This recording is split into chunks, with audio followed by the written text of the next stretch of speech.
Hai, welcome back to Garasi Online with me, Gregi Hardianto. And today, gua punya Kawasaki Ninja SS tahun 2013.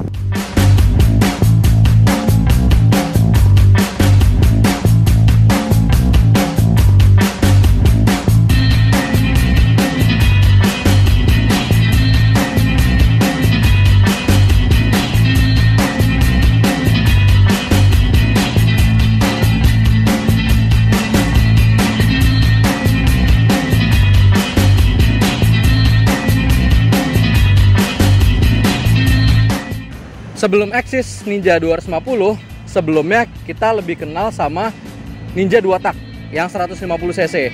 Jadi awalnya itu ada Ninja RR sama Ninja R. Nah, ketika Ninja R sudah facelift dengan lampunya yang model dibilang lampu barong, keluar juga Ninja SS dengan kepala bulat. Sama-sama masih 2 tak. Bedanya sama Ninja R hanya ada di kepalanya. Tapi kalau untuk yang lain-lainnya sama aja. Sekarang kita bahas dari desain bodinya dulu ya. Kalau desain body Ninja SS ini yang tadi gue bilang dia pakai kepala bulat. Jadi ini bisa dibilang agak-agak retro ya. Nggak retro banget sih, tapi karena lampunya dia bulat, jadi banyak yang bilang ini modelnya agak-agak racing retro. That's why sekarang harganya agak lumayan tinggi.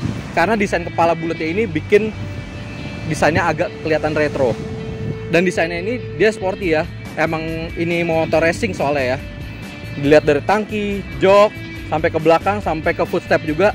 Ini emang racing karena ini motornya adalah motor kenceng. Dari depan, ini juga spakbornya modelnya model motor-motor racing ya. Dia modelnya kayak begini. Kalau retro biasanya kan dia cuma ramping begitu aja. Nah, dia juga punya shock breaker depan, modelnya teleskopik. Dan di sini dia ada fairing kecil cuma buat nutupin radiator. Dan di sini dia ada behel tipis. Untuk di bagian jok dia modelnya nyatu dan dia modelnya agak nungging ya. Jadi emang karena ini motor racing jadinya dibikin agak aerodinamis. Nah, kalau buat bonceng cewek, ya ini banyak dicari orang buat pacaran biar nemplok, biar nempel ceweknya. Makanya banyak di jalan kita ngelihat cewek yang nemplok banget ke depan karena ini joknya miring. Terus juga desain speedometernya juga dia modelnya agak-agak klasik ya. Dia modelnya bulat dan analog, full analog. Ini untuk desainnya. Jadi desainnya ini retro racing lah ya, bisa dibilang kayak gitu. Beda sama Ninja R yang modelnya kayak gini tapi kepalanya kayak semi-semi fairing gitu, kepala barong. Kalau Ninja R tahu ya emang dia motor sport. Dia full fairing sampai ke bawah. Untuk bagian lampu belakang dia stop lamp sama lampu sen misah ya. Nah, kalau yang ini dia lampu sennya putih. Kalau Ninja RR kan dia kuning tuh, Ninja RR awal. Kalau ini warnanya putih kristal.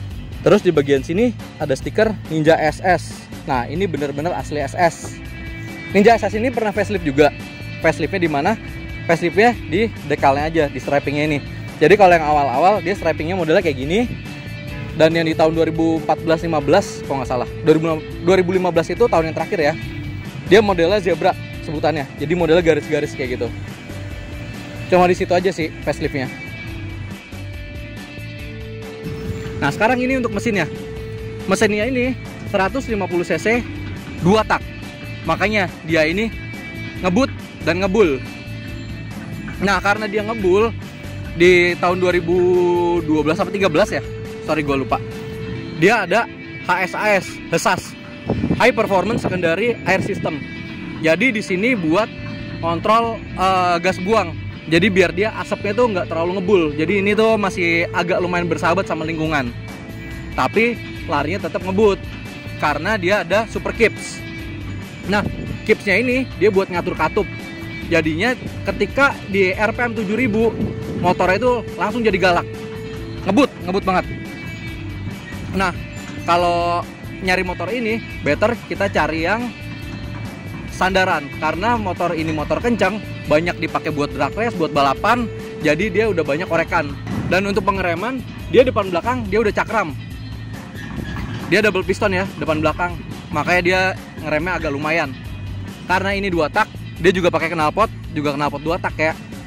Modelnya ada di kolong kayak gini. Dan juga dia masih pakai oli samping.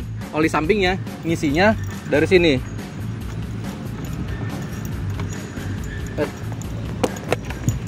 Ngisinya dari sini. Nah, ini jangan sampai habis. Kalau oli samping habis, bahaya. Oke, kita tutup lagi.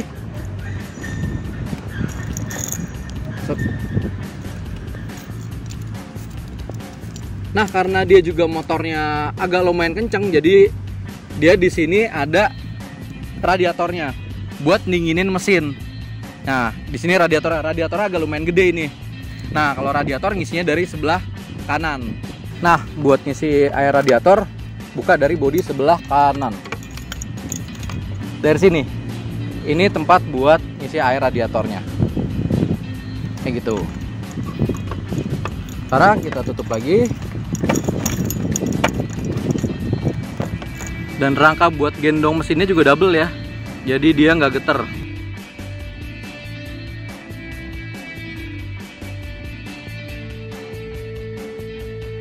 Sekarang kita lanjut ke kakinya. Kakinya ini yang tadi gue bilang bagian depan dia pakai teleskopik. Terus juga ada rem cakram. Rem cakramnya ini dia double piston, depan belakang. Jadi depan belakang cakram dan depan belakang juga pakai double piston. Nah, ini bannya juga belang depan belakang. Kalau misalkan motor trail biasanya gede di depan, kalau yang ini gedenya gede di belakang. Ini ukurannya 90/80 ring 17. Ini buat di bagian depan. Modelnya palang 3 kayak kipas gitu. Sedangkan kalau yang belakang dia pakai ringnya ring 18. Jadi depan 17, belakang 18. Desain pelek sama. Kalau yang di bagian belakang dia shocknya ini modelnya pakai monoshock. Nah, terus di sini juga ada ikatan buat helm. Ini juga ada pegangan buat mindahin motor kayak sini ya. Soalnya kalau di sini dia megangnya agak susah nih. Jadi dia buat mindahin motor enak sih di sini ya. Kayaknya sih gitu. Terus dia juga armnya dia pakai model kotak. Pengereman yang kayak tadi gue bilang, dia pakai cakram double piston juga. Jadi karena ini motor kencang, jadi pengeremannya depan belakang juga harus cakram. Kalau enggak bablas kita ntar. Sekarang kita lihat posisi ridingnya. Ini kebetulan joknya udah agak dipapras dikit ya sama owner sebelumnya. Jadinya agak tipis. Tapi dipapras atau nggak dipapras, dengan tinggi gue 167, ini masih napak. Jadi kalau misalkan dia nggak dipapras ya agak tinggi dikit, tapi tetap kaki masih bisa nginjak ke bawah. Nah, ini spionnya juga original ya, model kayak gini. Terus dia pakai stang jepit. Jadinya kalau posisi ridingnya dia agak nunduk dikit, agak lumayan pegel sih. Dan ada juga yang pakai stang yang model tabung. Kalau model tabung itu biasanya Ninja Kiss. Kalau yang Ninja RR atau S atau R, dia modelnya stang jepit kayak gini. Terus kalau untuk di bagian indikator dia ada kecepatan, odometer, trip meter, ada RPM, dan juga di sini ada temperatur mesin, karena mesin ini mesin yang agak lumayan kerjanya agak lebih ekstra, jadi gampang panas. That's why dia ada petunjuk temperatur suhu. Di bagian saklar kiri dia ada buat ngedim, terus lampu jauh dekat, lampu sen, sama buat klakson. Nah, buat yang di bagian kanan ini dia ada kill switch engine, dan aslinya dia ada buat nyala matiin lampu. Karena regulasi di Indonesia ini lampu harus nyala mulu, akhirnya gue ganti pakai yang tahun muda. Tahun muda ini cuma ada kill switch saja, lampunya enggak. Jadi ini kalau misalkan jalan langsung on. Dan untuk nyalain motor ini dia cuma pakai kickstarter. Dia nggak ada electric starter. Jadi agak lumayan panik juga kalau misalkan di lampu merah mati ya. Jadi harus dorong-dorong dulu, kalau nggak nyala-nyala dulu. Jadi kayak begitu, agak ribet. Nah, sekarang kita coba dengerin suara mesinnya. Kuncinya mana?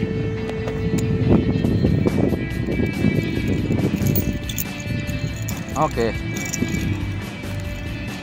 Sekarang kita coba dengerin suaranya.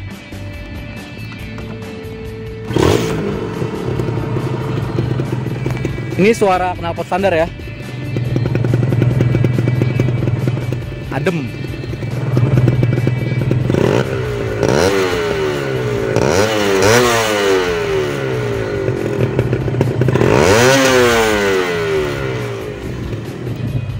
Gitu suara mesinnya. Motor ini banyak dicari sama orang yang suka dengan performance karena motor ini kencang banget. Apalagi kalau misalkan dengan standaran kayak knalpot dan mesinnya segala macam udah di-upgrade, ini motor larinya bisa lebih kencang lagi. Iblis banget ini motor. Dan untuk yang Ninja SS ini sekarang yang kayak tadi gue bilang lagi banyak banget dicari orang karena dia modelnya itu retro racing. Dibandingkan dengan Ninja R dan Ninja RR, harga Ninja SS ini jauh lebih tinggi. Kalau untuk pasaran Ninja S ini, dia ada di angka 25 sampai 28 jutaan. Ini untuk yang warna kayak warna merah, warna biru, warna hitam, hijau. Itu harganya segituan. Tapi ada lagi yang warna kuning. Warna kuning itu yang limited edition. Itu harganya orang sekarang jual kalau kondisi standar itu bisa 35 sampai 50-an. Itu yang dipakai Rifat Sungkar. Itu harganya sangat tinggi. Nah, apa aja yang harus diperhatiin kalau misalkan beli motor ini? Yang harus diperhatiin adalah kondisinya. Karena kondisi motor ini udah banyak yang nggak standar yang kayak tadi gue bilang. Karena motor ini motor performance, motor kenceng, jadi banyak yang udah bore up dan semuanya udah nggak standar. Pengeremannya juga di-upgrade, mesin di-upgrade, semuanya di-upgrade. Jadi itu aja sih yang harus diperhatiin menurut gue. Tapi sisanya sih standar merhatiin motor ya, kayak misalkan radiator, kaki-kaki, kondisi mesin, ada rembes apa enggak, ya kayak gitu aja. Standar itu umum. Dan yang tadi gue bilang juga, motor ini cocok buat orang yang suka sama motor kenceng. Dan juga cocok buat orang yang suka koleksi motor. Karena motor ini yang tadi gue bilang, harganya sekarang naik. Dulu barunya 27, sekarang 25 sampai 28 juta. Bisa lebih mahal dibandingkan dengan harga barunya. Dan spare partnya pun juga ini masih banyak, mulai dari Kawasaki-nya sampai juga di online-online. Itu masih banyak banget dijual. Dan itu juga banyak mulai dari grade yang KW sampai juga yang original. Sekian dari Garasi Online, jangan lupa like, subscribe, and comment. Goodbye.